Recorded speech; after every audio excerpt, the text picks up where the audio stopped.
Hey guys, welcome back. I'm super excited about today's video. This is the #1 issue I see in so many people's homes. If you're cleaning and tidying all the time, but it just seems to get messy again, or if you're having kids or spouse who just don't seem to pick up after themselves, you're probably dealing with a homeless clutter issue.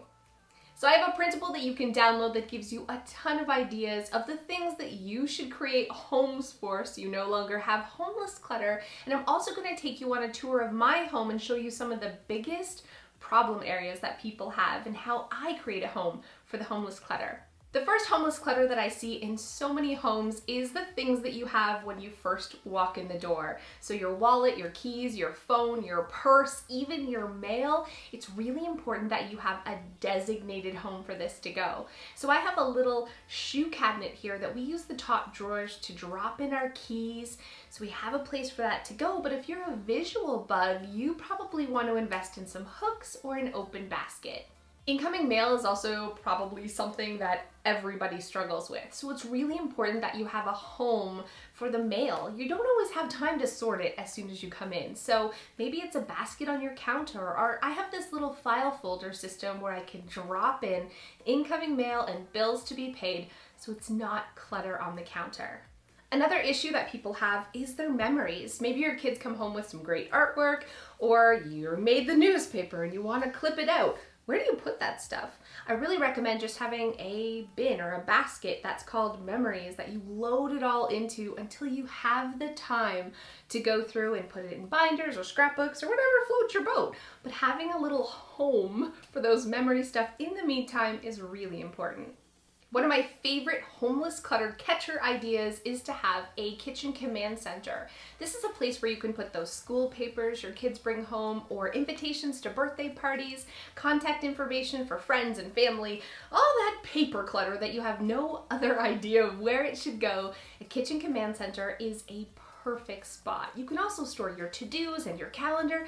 It's really endless, so create one today. Cord clutter is a total issue in a ton of people's homes. You have to have a cord box or bin. Do you have a cord box or bin? A place where you put extra phone chargers and headphones. All those little cables that end up as clutter need to have a designated home in your home. I also recommend having a bin for extension cords and those multi-jacks that you plug into the wall. Having them all in one place means everyone knows where they are and you never have to go searching. I want you to promise me that you'll never again put mismatched socks into your drawer. When you're putting away your laundry, I want you to put all the socks that don't have a home in a lost sock bag.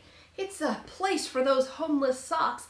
And then once every couple of weeks, go through the bag and match up the pairs. You're gonna save so much time by not having to root around looking for a matched pair of socks or be a weirdo that wears mismatched socks.